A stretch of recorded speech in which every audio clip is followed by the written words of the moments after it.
Okay, welcome back for Chapter 2, Workforce Safety and Wellness. Again, we're going to just touch on the slides that are considered mostly necessary. You guys need to read the entire chapter so that you guys can make sure that you're getting all of the information in regards to the quizzes and the exams. So this is mostly about the fundamental knowledge of safety and well-being of the AEMT. We're going to touch on some med legal and ethical issues and into the provisions of emergency care. We'll talk about standard safety precautions, personal protective equipment, stress management, dealing with death and dying, and the prevention of response-related injuries. We'll continue with a little bit of lifting and moving patients, the prevention of work-related injuries, disease transmission, and wellness principles. This is really pretty simplistic, guys. To take care of somebody else, you have to be healthy, right? And we're going to stress this in all forms of training when it comes to emergency response. The first and most important person is you. If you're not the first and most important person is you. If you're not healthy enough or able to take care of somebody, you're of no value. So we're always going to stress that we want you to be safe and to be healthy so that you can do the most that you can for the people that you have sworn to serve. We want to make sure that you guys are able to recognize that there are health and safety hazards, and we want to make sure that you're not neglectful in your duties or to yourself, and we really want to make sure that you guys are preventing stress. We're going to talk about some bloodborne pathogens, infectious disease, and other things that can happen as a result of coming into contact with people who already have these diseases, and how they're communicated from person to person, or the occasional jump of species to another. So, first and foremost, your risks can be minimized by washing your hands. You're going to hear that multiple times. If you work in a hospital, they are going to talk about it almost constantly. In EMS in general, we're really not able to wash our hands, so we're going to use other developed materials like hand sanitizer to help eliminate that spread.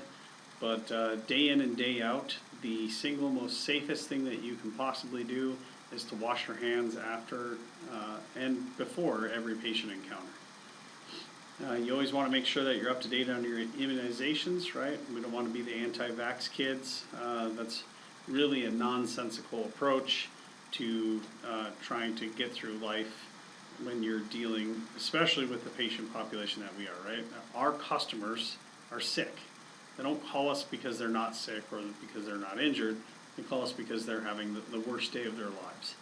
And we need to be cognizant of the fact that they are able to, even though it's for most parts unwilling, they are able to actually communicate a disease or other illness to us.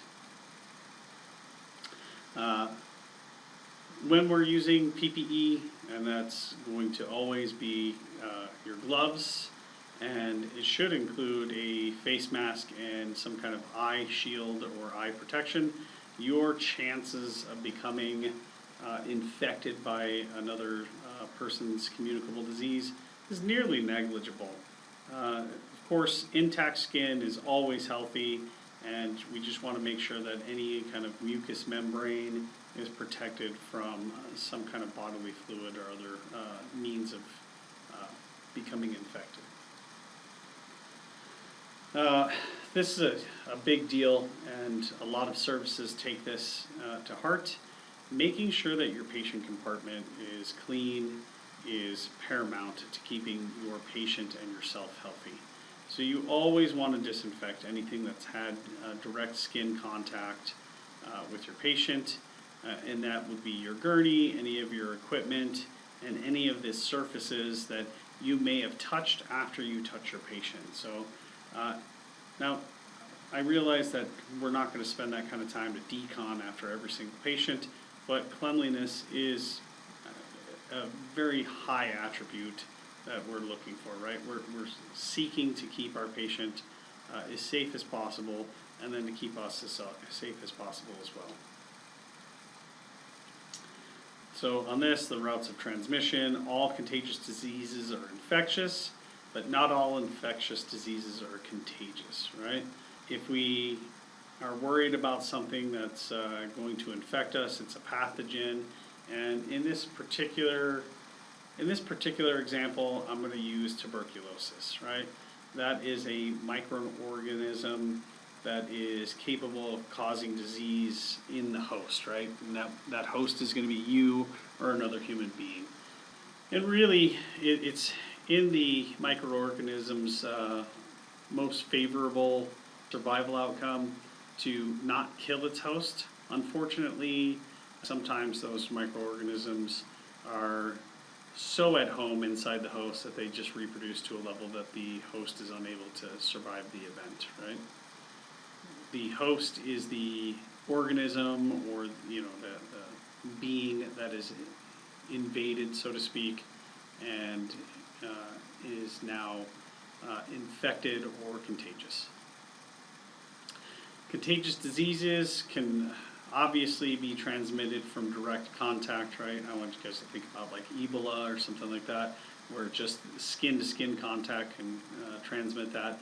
Indirect contact, which is where somebody has touched something and contaminated it, and then you've touched it and contaminated yourself. Airborne transmission, people coughing and sneezing. Foodborne transmission, which is going to be your hepatitis A, right? And that's fecal matter that from poor hand hygiene after using the bathroom and then eating. It's transmitted like that. And then we have vector-borne, right? So those are needle sticks or other punctures or some way of making a penetration into the body. So a couple of pictures of people who are doing the lousy sneeze to the appropriate sneeze. I myself, if I have my button-up bad shirt, I will open my bad shirt and pull that over my face and sneeze into my shirt, just because we tend to, in the fire service, wear short sleeve uniform shirts, and I really don't like to have the liquids from sneezing all over my skin. As you can see, unprotected is probably the poorest choice, right? We're dispersing that into the air. There's plenty of videos on YouTube that you guys can find where you can see the speed and the amount of volume that is created in a single sneeze. Sneezing into a handkerchief or disposable tissue is what they're considering acceptable. I would myself think that the disposable tissue instead of a handkerchief is probably the best, because again, what we've sneezed into the cloth is now viable, right? And it's undetermined how long that particular pathogen is going to stay alive and able to transmit outside of the body. But I would rather dispose of that than carry it with me. And this is saying, to sneeze into your arm or your sleeve is the best practice. And again, not sure that I'm 100% okay with the idea of that, but I mean, we're keeping the immediate transmission down because we're not spreading it in the open air, but it would definitely be best if it's unable to be contacted by another person, or for you to touch it before that is rendered inactive, so that you're spreading it anyways. If you're an EMT, you should have gone through a bloodborne pathogens. It's something that we routinely kind of refresh on, and for the most part, most diseases aren't mutating fast enough that the bloodborne pathogens classes change very much from year to year. And it is something that you need to be cognizant of is, what are you at risk for? What are the risks?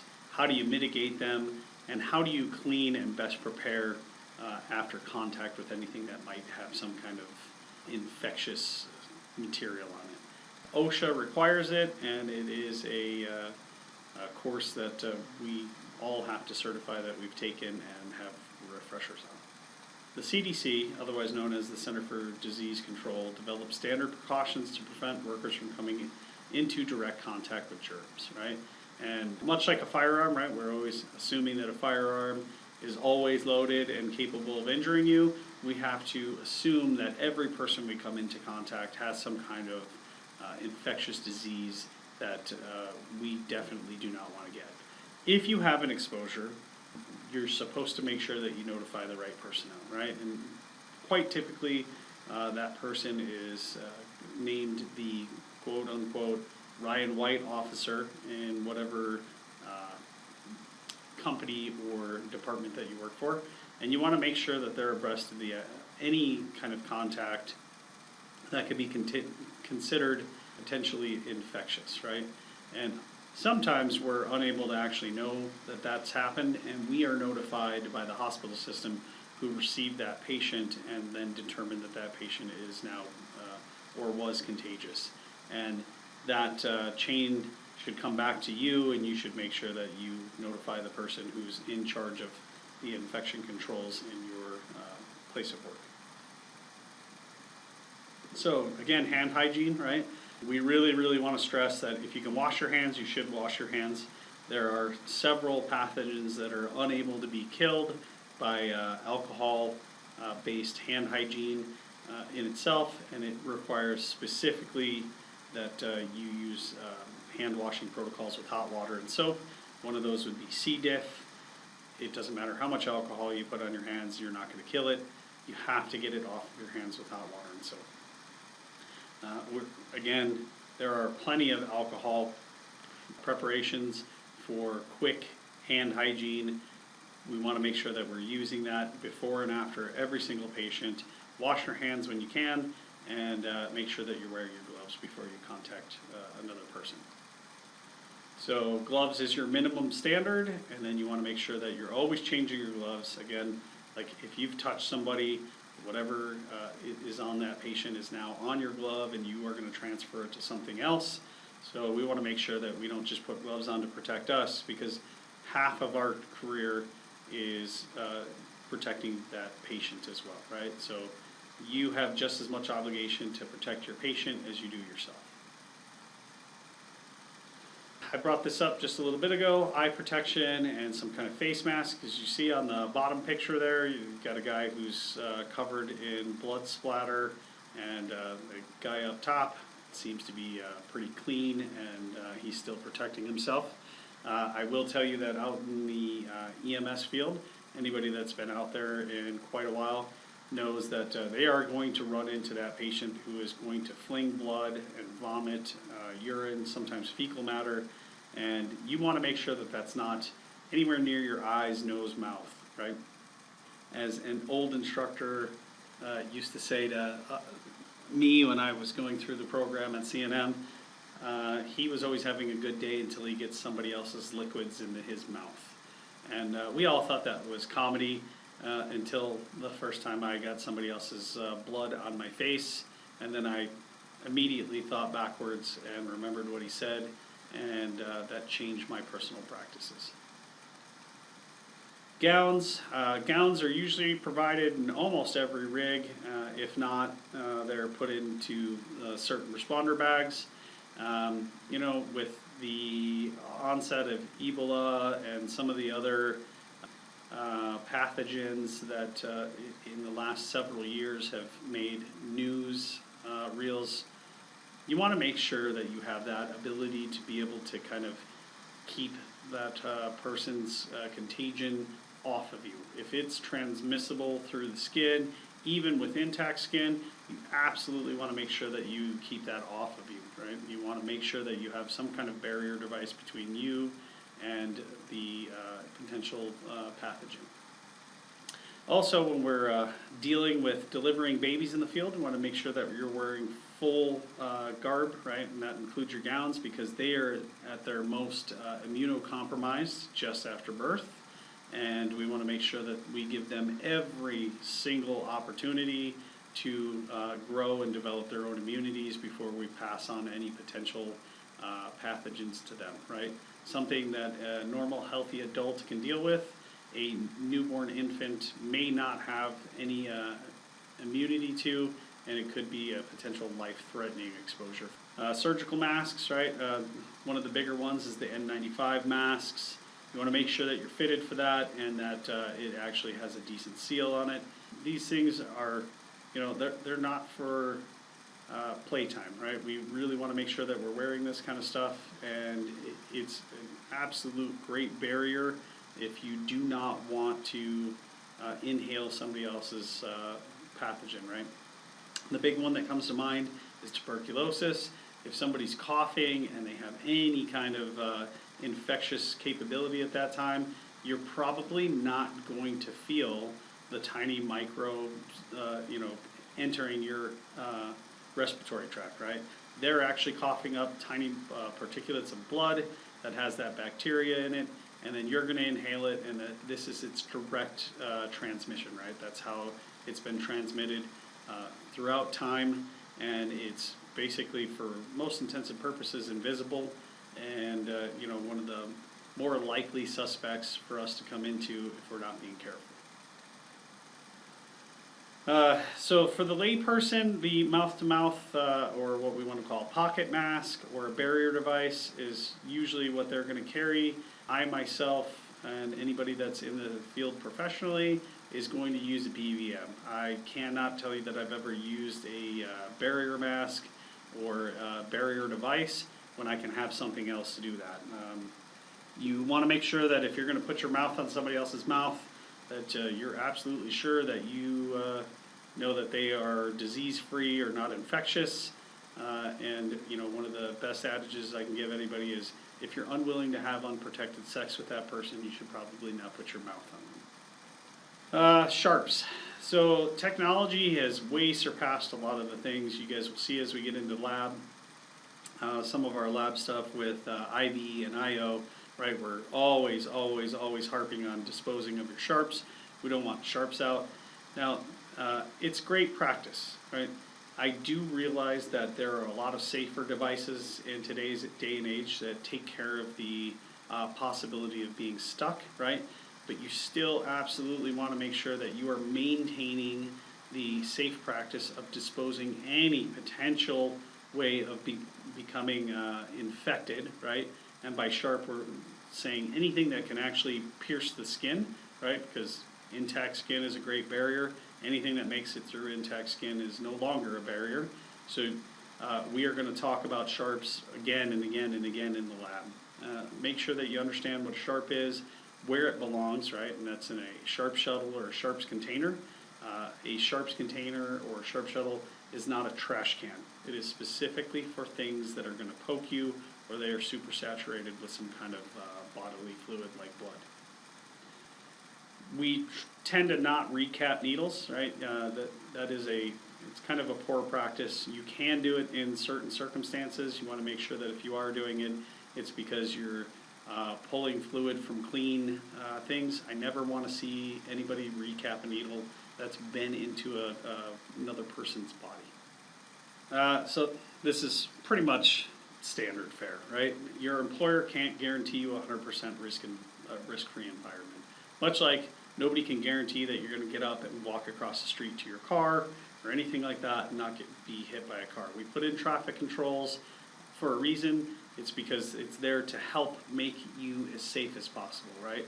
And so what everybody should be considering is that we want to have life be calculated in our risk, right? We don't want total anarchy when it comes to risk taking. That's why seat belts and airbags were invented and then mandated in vehicles, and helmets and other safety gear and things of that nature, right? But that's really just to help us get closer to an ideal situation. Your employer is going to give you, or they should give you, every means of ability to protect yourself, and that means that they're going to provide you with gloves and masks and eye protection. And when you're operating one of their vehicles, the vehicle should be safe and have seat belts and airbags, and the patient compartment should have seat belts as well, right? Because we want to make sure that everybody is as safe as they possibly can be. Your employer has to follow OSHA regulations, right? And again, let's remember that when we set certain laws and regulations in at a federal level, They can only get more stringent as the government agency or the employer gets smaller, right? You can never violate the federal regulation. You can just make it more constrictive or restrictive in regards to what they're willing to allow. So make sure that you understand what your department's infection control plan is, and for the most part, it might be just notifying them and then going to go have a baseline draw after an exposure, and then being set up for repeated testing to, at least understand what you may or may not have been exposed to, and then earliest recognition of whether or not you are now infected. Infection control should be a part of your daily routine, right? Especially if you have children at home, you want to make sure that you're not bringing this stuff home, right? So again, I'm going to say it probably 6 more times: being clean, washing your hands, ridding yourselves of any possible infected material, or at least containing it in an environment where you can make sure that it's not going to transmit over to other people unintentionally, should be just part of your everyday process. This is saying, clean your ambulance after each run and on a daily basis.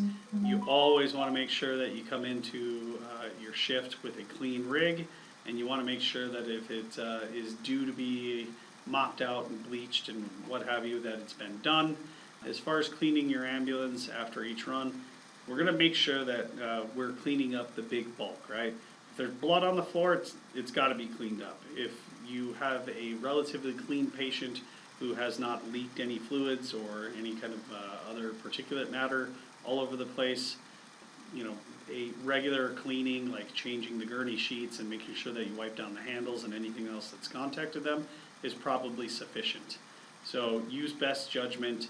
Make sure that you understand, based on your bloodborne pathogens treatment, what it is that you're trying to clean up and deal with, and what potential risk factors you have with other patients based on the patient previous. Okay, immunity. So immunity comes from either being vaccinated or having been exposed to a particular pathogen or disease, right? And so I'm going to give you 2 examples. You can be exposed to, let's say, chickenpox, right, which is a form of the herpes simplex virus. And most childhood experiences include having been exposed to chickenpox. Even so much so that most parents would intentionally try to get other children to be exposed so that you could go through the sickness process and develop that immunity. If you were perhaps like myself, you never developed that sickness, and then I had to take the vaccine, right? Most of the flu vaccines are actually last year's flu virus. We're trying to basically mitigate the flu, right? And so if you take that vaccine, it's for the last year's virus that they know to be the major source of infection, and it does reduce the likelihood of you getting the flu. But if that particular flu virus has mutated enough that it is now able to, break through the barrier of your vaccine, you could still end up with the flu. So some germs probably will cause rapid onset sickness, like the flu, right? We can talk about that virus. If you're exposed to it within a couple of days, you're sick and you are highly contagious. Other ones, like HIV, may stay, for most intents and purposes, dormant or not show any symptoms for months, if not years, right? So the only way to know sometimes that you've been exposed to certain pathogens is by routine blood work. Maintain your personal health, right? We want to make sure that you guys are getting all your vaccines. You want to get your boosters when it's time to get that done. You want to make sure that you're getting, anything that can be boosted or prevented in a routine, package based on the timeline of whomever makes that vaccine and what your blood work looks like. And in other words, we call those titers. You guys will find out when you go into your clinical section, you're going to have all of your vaccination records ready and available, and if you don't have the vaccination records, you're going to have to go have titers drawn so that you can prove that you are immune to certain communicable diseases that may be passed on to you while you're out in the clinical setting. So the actual slide here is telling you to get a tuberculosis skin test yearly. In the last couple of years, that's actually fallen out of favor because it seems to not be nearly as effective with the skin test as it is with a blood draw. The blood draw is really expensive, and the rate of exposure is really low at this point in time. Tuberculosis is making a small comeback with some treatment resistance, but we're still not seeing the numbers that we did, 40, 50 years ago. So make sure that you're using your masks, your gowns when you need to. Always, always, always wear your gloves, and you should really always wear eye protection, right? Just in case. General post-exposure management. So if you're exposed to a patient's blood or their bodily fluids, stay calm, stay composed. It's already happened, right? So if you have intact skin, you're already pretty much on the upswing. You want to make sure that you get the blood off of you as soon as you can, and then you maintain that professionalism. Turn your patient over. Make sure that you clean yourself up. Wash yourself really well. If you get any kind of blood or anything into your eyes, again, that's already happened. The exposure's already basically contacted you. So you want to make sure that you stay calm, remain composed, get something, flush your eyes out, and then make sure that you talk to that Ryan White officer or the person who's in charge of your infection control as soon as you possibly can, right? You're going to follow their procedures, and we want to make sure that you're getting the treatment that you need to get, or making sure that you get the testing that you need to get tested for as soon as possible based on that control plan. Okay, injury and illness prevention.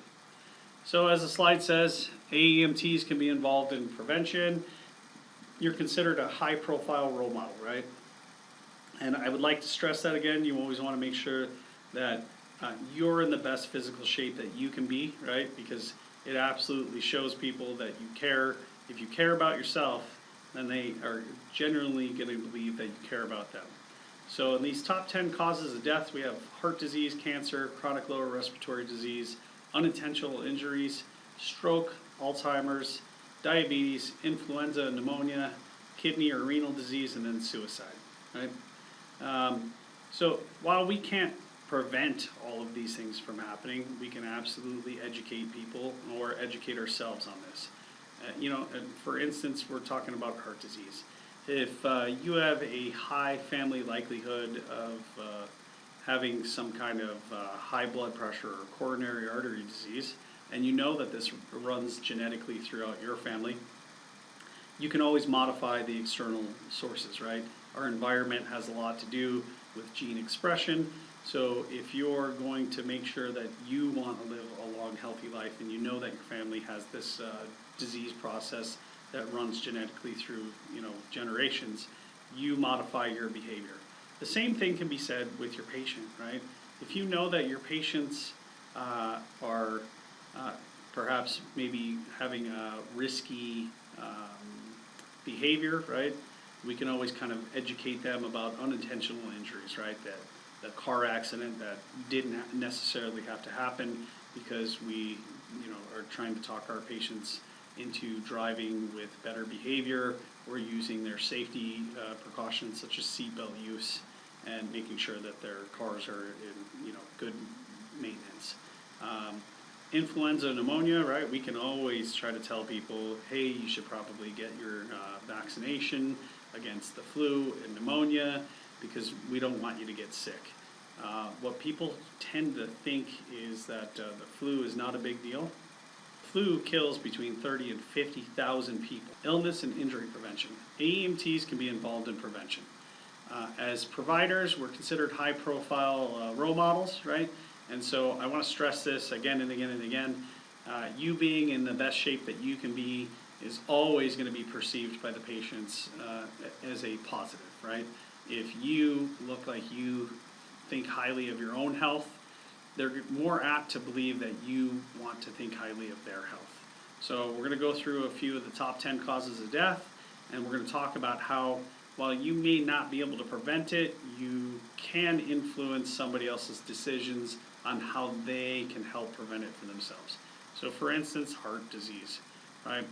If a patient knows that their family has a high genetic likelihood of having heart disease or hypertension or any of those things related to the cardiovascular system, you can always educate them on how to mitigate the environmental impact against that gene expression, right? So if somebody knows that they're prone to high blood pressure, encouraging them to be active and be healthy in the way that they choose to eat is actually going to help reduce their risk later on in life. Unintentional injuries, if we happen to make contact with a patient who was in a small car accident and we use that teachable moment to make sure that we're encouraging them to behave accordingly in a motor vehicle and use the safety devices that are offered to them, be that their seatbelt and making sure that the car is well maintained. Those are things that we can do, and it's actually proven to be very beneficial because of that special bond that you will have with that patient at that time, right? They have called you in a time of need. There's an inherent trust between you and your patient, and when you tell them these things or you try to educate them, they're actually more apt to take that in and make changes later on. Scene safety and personal protection, right? So no brainer. This is wear your seatbelt, make sure that you're wearing your seatbelt appropriately, right? That's not click it in behind you and just hope that the steering wheel and the airbag that should be in your rig is going to keep you from getting damaged. Make sure that all of your equipment is tied down, right? There's nothing worse than a projectile coming at your face at about 70 miles an hour when it weighs about 3 pounds, right? We don't want things bouncing around the patient compartment or in the driving compartment of the rig in the event of an accident. And then we always want to make sure, again, that we're wearing our PPE. At a minimum, make sure you guys have your gloves, and it's always best practice to make sure that you're wearing some kind of eye protection and, don more protection as according to the call. When you get on scene, you always want to make sure that you're protecting yourself, right? That is, like, if we're out on a roadway, we want to make sure that we have some kind of reflective vest, because we do not want to become a traffic cone for the oncoming traffic when we're on roadways.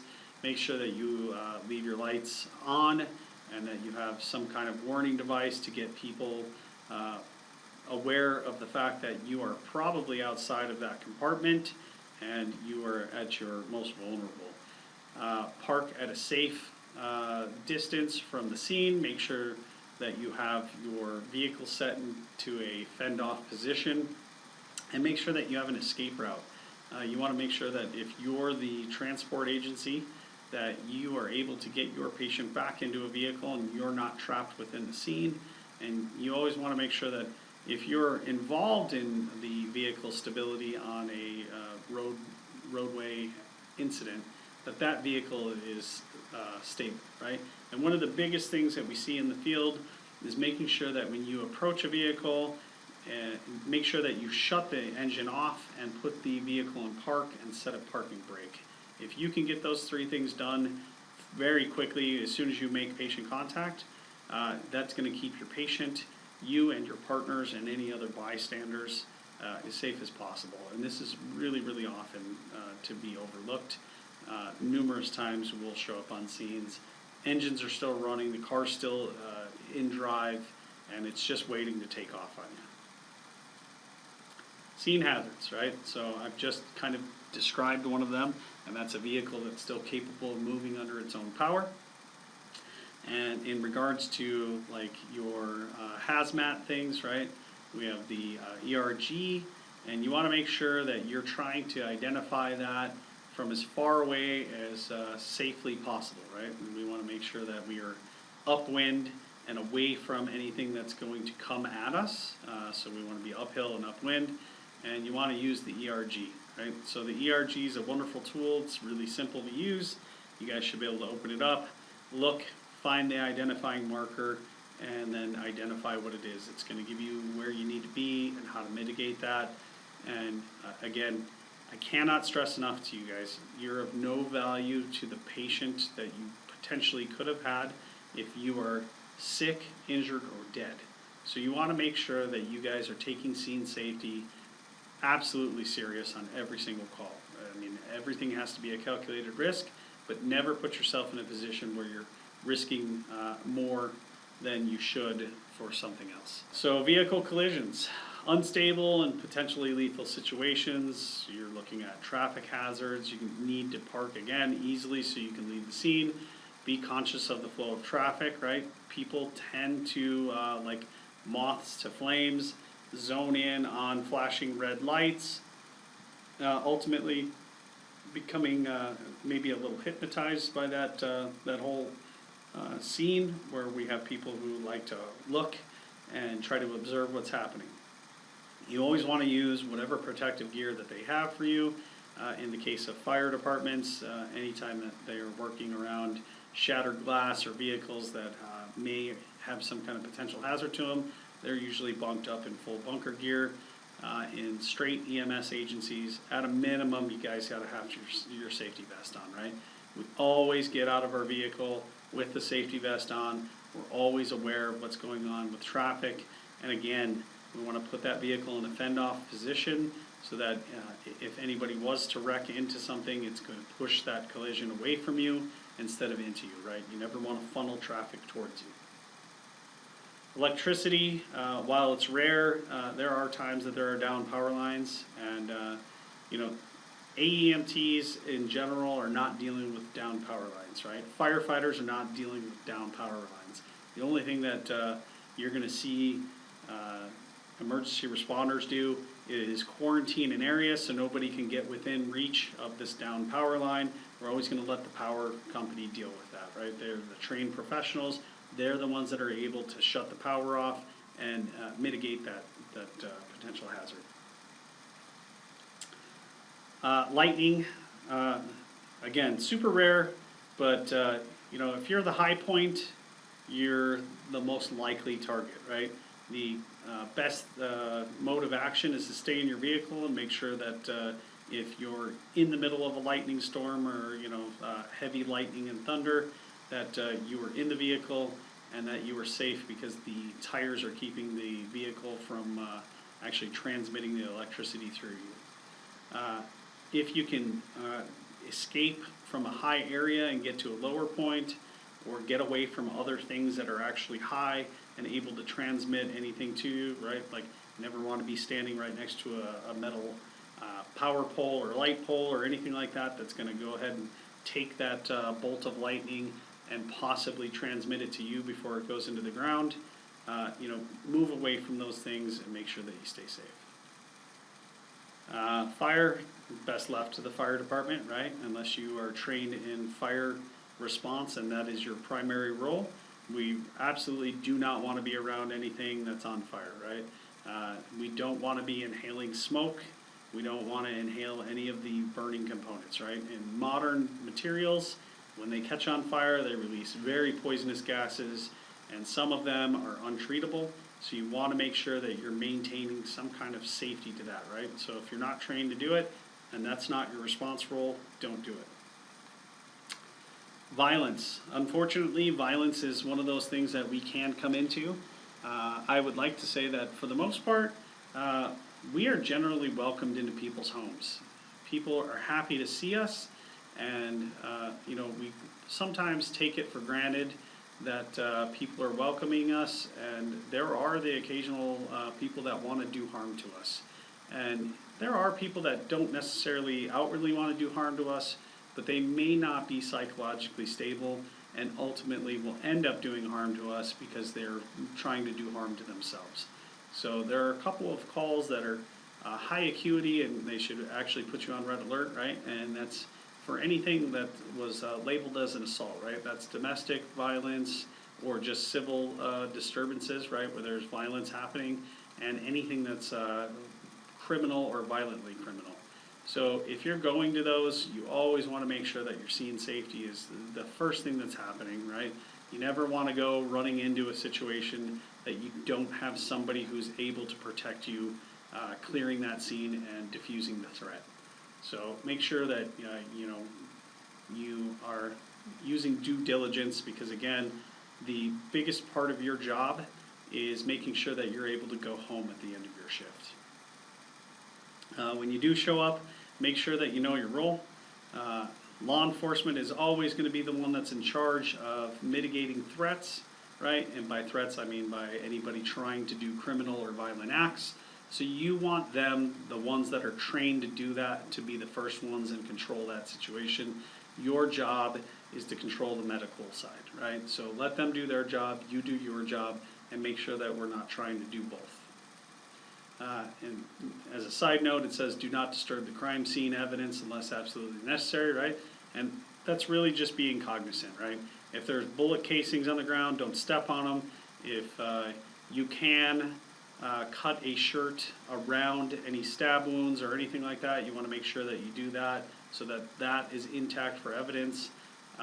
Just be aware of your surroundings and maintain situational awareness. And remember that somebody else has to do their job after you're done doing yours. We've already kind of covered the behavioral emergencies. You always want to treat these people with kid gloves, right? So we want to make sure that we're not putting ourselves in harm's way. They tend to be erratic and unpredictable, right? And so make sure that you have people there that can help you. Like if you're unfortunately stuck with a crew of you and your partner, never put yourself in a place where you don't have an immediate exit. Don't let a patient get between you and a doorway, and make sure that you're constantly evaluating what's going on. It's always best to have more people than necessary and have the person that's really trained on keeping that patient in a subdued fashion, the one that's up in front, right? So we want law enforcement to be there to make sure that we are safe in the event that somebody becomes violent. Protective clothing, and we've all been doing this since we were children. Make sure that you're wearing cold weather clothing when it's cold outside. Make sure that if you need to wear a helmet for something that you're wearing it. Always, always, always have your gloves on. If you're provided helmets and boots and other turnout gear, because that's your particular response role, it's always better to have and not need than need and not have. So make sure that you have your gear with you and that you use it when it's appropriate. Now stress. EMS really is a high stress job. This is something that we've talked about for many, many years, and people have not really actually paid too much attention to it. It is becoming a very front-running discussion in EMS, fire, and public safety, in PTSD becoming something that's a very common theme, right? It's not normal for anybody to see death on a regular basis. And in the wanting to be a good Samaritan and wanting to serve your community, choosing a emergency response career is a pretty big deal. You are going to be exposed to a lot of violence, to a lot of sickness, to a lot of death, and all of the subtle cues that we don't think about, the excitement of getting toned out, and then lights and sirens and kind of driving in an expedited manner. That is a very high stress response, and it tends to wear on us. So make sure that you understand the signs and symptoms of stress, and any of the things that might start to actually kind of drag you down later on. You want to make sure that you are taking your mental health serious, right? So we have a general adaptation syndrome, right?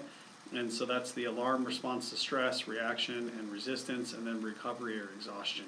And we can see these in all manner of people, right?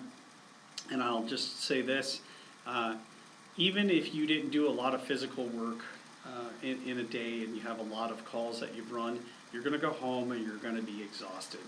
And that should tell you right there that your adrenal system has been working overtime. And long-term chronic effects and exposure to this can take its toll on you. So you want to make sure that you're maintaining your health and your wellness and your mental health as best you can. Physiologic signs of stress. That's increased respirations in your heart rate, your blood pressure is going to go up, you will get that cool and clammy skin, dilated pupil, tense, right? We're getting the headaches, and then perspiration. This is for yourself or for your patient, right? So if they are under stress because they're injured or sick, you can see some of these things, and you can pick and choose some of these that you might see in yourself or your partner, right? Just from being overloaded with these stress situations. Now, stress reactions, everybody's going to kind of deal with this in different ways. So if you're placed into a stressful situation, you might go into what we call the red zone, where you become very tunnel visioned and unable to actually function very well. And this can happen just right, like in a very stressful situation, and it's due to lack of familiarity with it and the lack of exposure, right? So if you guys are looking at those acute stress reactions, you can probably see it in just about anything. Think about when you were a child and you were coming in and somebody gave you a pop quiz and you weren't prepared for it. Think of all of those emotional reactions and the way that you behaved or that you physically responded to that, and you can kind of compound that. Delayed stress reactions are, 2-3 days later, and it could just be a couple hours later, where you've seen something or had to participate in an event that's caused you a lot of emotional duress, and these people can become reclusive, and they can become very agitated or combative, right? And it's happening not right during the event, but at some point afterwards. And then again, like I had mentioned earlier, the PTSD becoming kind of forefront in the things that we're seeing in emergency responders is the cumulative stress reaction, right? So if we're giving you a stressor again and again and again and again, it's going to take its toll on you, and eventually it will manifest in a manner that's inappropriate, and we want to make sure that we're trying to mitigate those before they become long-term events. We've already kind of dealt with this, so some of the things that we're talking about that are severe stressors are mass casualty incidents, children, and then any kind of co-worker or emergency services provider being killed in the line of duty, right? These are all things that we all take to heart and we can kind of carry with us. And one of the things I'm going to say again is, like, try not to tuck that into a little bubble.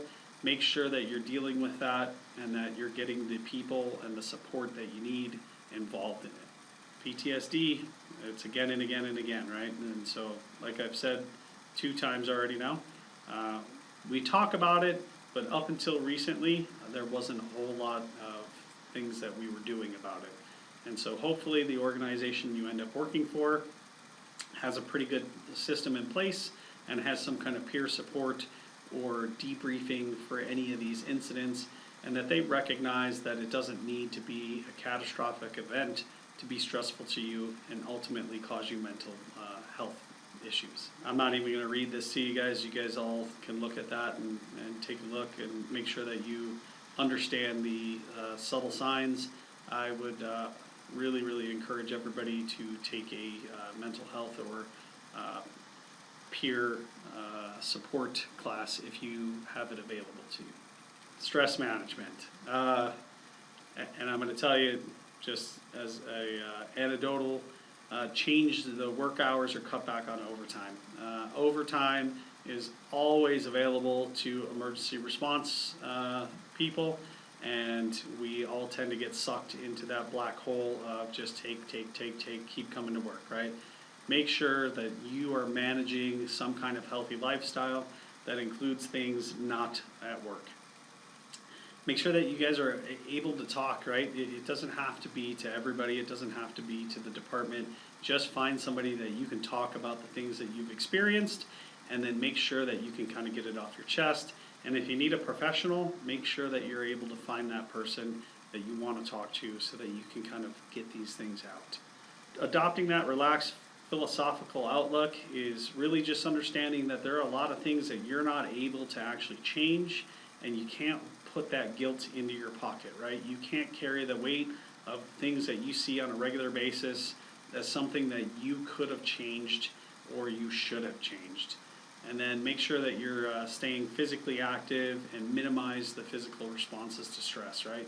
If you already feel that you're tense and that you're starting to develop headaches or any of that stuff, or you feel your heart racing, take a few seconds, get yourself back under control, and try to mitigate that adrenal response to it. So critical incident stress management, the CISM, and this is stress debriefing, and this should really absolutely happen anytime any part of a responding agency or crews from multi-agencies feel that they have that stress, right? If it's super low acuity, there's really not a reason to deal with it, but if one person in the group found that to be stressful, chances are there are multiple people in that group that found it stressful, even if they're not saying it, right? So allowing these people to get together, to discuss the call, deconstruct what happened, and kind of evaluate the situation allows for you to kind of uncompress and deal with that stress. And it's going to ultimately reduce the likelihood of a PTSD from that particular event. So it should be done within a day or two. If it's not, make sure that you're at least allowed some kind of ability to have a conversation. And even if it's not formal, if it's just informal between you and a couple of the other people that were there, try to make sure that you have that conversation if it's needed. Burnout. This one's a pretty good subject because at some point, all of us will experience burnout, and this is because of that repetitive stress of dealing with other people's worst days, right? So even if it seems like it's not a true emergency, your repetitive response to things that are considered an emergency will ultimately weigh on you, and you will start to become what we lovingly refer to as crispy, right, which is the burnout. And you can see a lot of these symptoms in people if you're working in the field already, and if not, start paying attention to the people, right? The people that are always tired, they're always crabby, they really don't want to show up to work, they're just looking for the excuse to call in sick. If they've got 8 hours leave, they're going to burn it. Feeling overwhelmed, they're eating completely abnormally, they pick up bad habits like smoking or any of these other things, right? And then it can sometimes lead to abusing drugs or alcohol. If you recognize this in somebody else and you've seen like this path where people are changing their behavior, like meet that head on. Make sure that you're talking to them, or allow somebody to come talk to you, because what you don't want is the career that you signed up for, that you thought that you were going to love for, an entire career, being something that basically capsizes your life plan, right? None of this is worth you ultimately ending up where you're at rock bottom. Make sure that you take care of yourself, right? And so that means eat well, work out, make sure that you stay physically active, because both of those are going to reduce your stress levels. And make sure that you're not being unreasonable about the demands that you're placing on yourself or others, right? Like, be realistic in what your expectations are.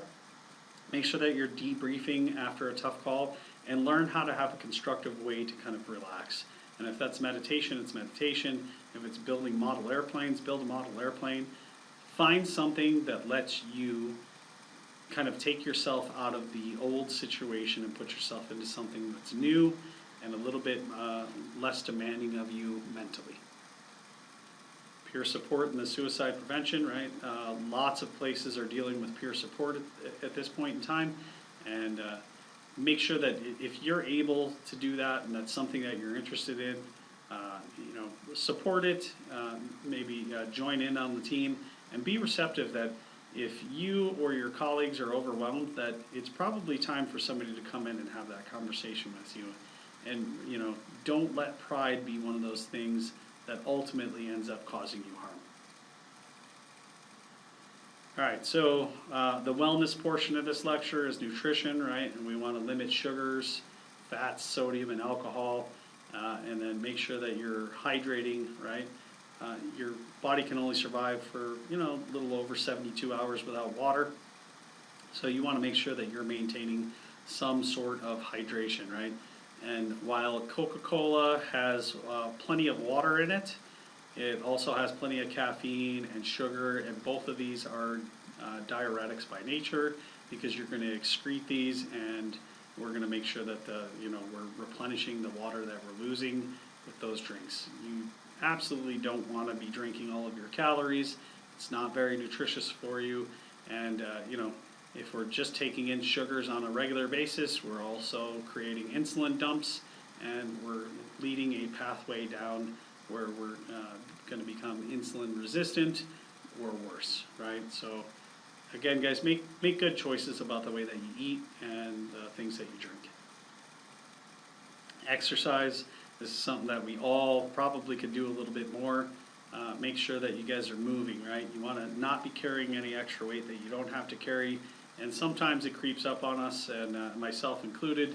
You want to make sure that when you do realize that things are getting a little bit, shall we say, out of place, right, or things are getting a little bit tight, you want to go out and just, if nothing, start walking, right? Get up, get moving, start burning calories, start feeling better about yourself, and get yourself into that physical state of being that you feel like you can actually do the job without feeling any kind of exhaustion or the urgency that you're not going to be able to complete whatever it is that you're doing. It will lower your blood pressure, it'll make you feel a lot better, and it tends to help mentally as well. And I love this particular slide. If you don't smoke, don't start. I got to tell you guys, like, that's one of the things, the tobacco thing, or the Juuls, or whatever, the new vapes or whatever. All of these things are terrible for you. And again, you guys are the epitome of health. You guys are supposed to be helping people who are sick. Don't do things that are going to create sickness for you, right? And we all have our bad habits, and we all do things that we probably shouldn't do. But this is a particular one that nobody should really want to start, right? So if you haven't started it, don't start. And if you do it, try to end it. Sleep. There are huge studies right now that are showing sleep deprivation increases your likelihood of cancer and all manner of other diseases, like almost 50%. So make sure that if you guys are able to get your sleep, sleep. And if you're having a hard time sleep, find a solution to that, because this is one of those things that, once you've lost it, no, you can't actually make it back up, right? If you've only slept 2 hours the last night, you're not going to get that 6 hours or 10 hours or whatever it is that you need to feel right back. You will ultimately end up feeling more fatigued, and then by trying to sleep longer, you're actually going to make sure that you still stay fatigued, right? Because now we're losing the ability to stay physically conditioned because of those hours that we felt like we were making up with sleep. As the slide says, quality is more important. It's not the length of time, it's actually getting into REM sleep and allowing your body to repair itself.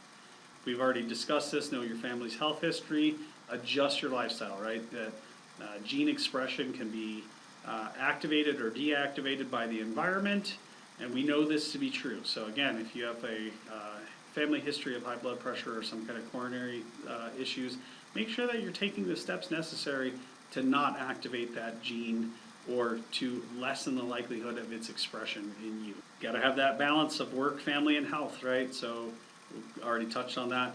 Just because you can get 100 hours of overtime this week doesn't mean that you should take it. Take it when you need it.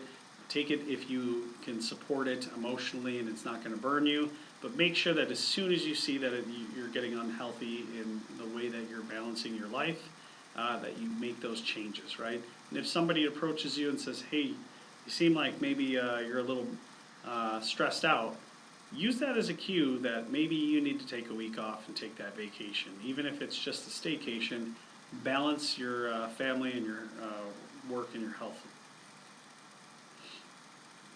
Diversity on the job. So this is another big topic that's in our faces daily, right?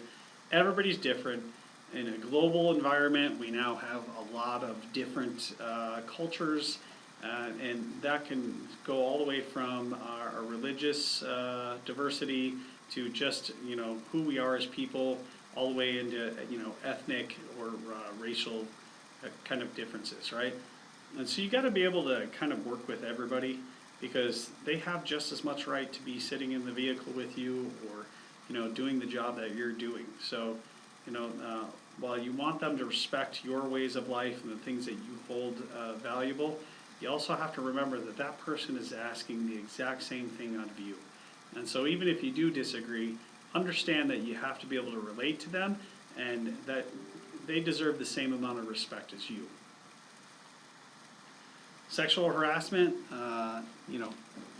again, we're hitting all these things that are very popular in the news and the media today, right? So we want to make sure that you're respecting people, and sexual harassment doesn't necessarily mean that you touch them, right? That could be just that you're speaking to them in a manner that's some kind of sexual connotation, and it makes them uncomfortable. And so you want to make sure that you're, speaking in front of them the way that you would speak in front of your grandmother, right? Like you don't want to talk filthy, and you don't want to act obnoxious, even though sometimes people think it's all in fun and games. Other people may go along with it for a little while, but they're actually really, really offended by it. And, they have the right to come to work and just kind of have like a good day and not feel intimidated by your horseplay or worse. So the best thing to do is to just not do it, and, read a little bit on sexual harassment, because it happens to be one of those things that tends to be a no tolerance kind of situation at most employers, right? If you're sexually harassing somebody, they're going to make sure that you're gone. Substance abuse, this is going to go right back into stress, right? Sometimes people want to deal with their stress by, an outlet with substances, and so you want to make sure that that's not your outlet for stress, right? Substance abuse in of itself is usually some kind of mind-altering kind of substance, and we want to make sure that we're not taking that to work. We don't want that to be something that's creating poor decisions for how we're going to treat our patients or ourselves, and we want to make sure that if we do find ourselves partaking of a substance that, while maybe legal, is probably being used a little too much, or an illegal substance, find help. EAP, MAP, whatever it is that you need to do, you need to recognize it, because there is a treatment for it, and the longer you let it go, the harder it is to kind of back out of that situation. We're going to deal with death and dying, right? Death is likely to occur somewhere other than home. It's sudden, or after a prolonged terminal illness, right? Like cancers and stuff like that, or we have the traumatic accidents. Again, this is something that most people don't have to deal with on a regular basis, and we're asked to, as emergency medical responders, to deal with this on a regular basis.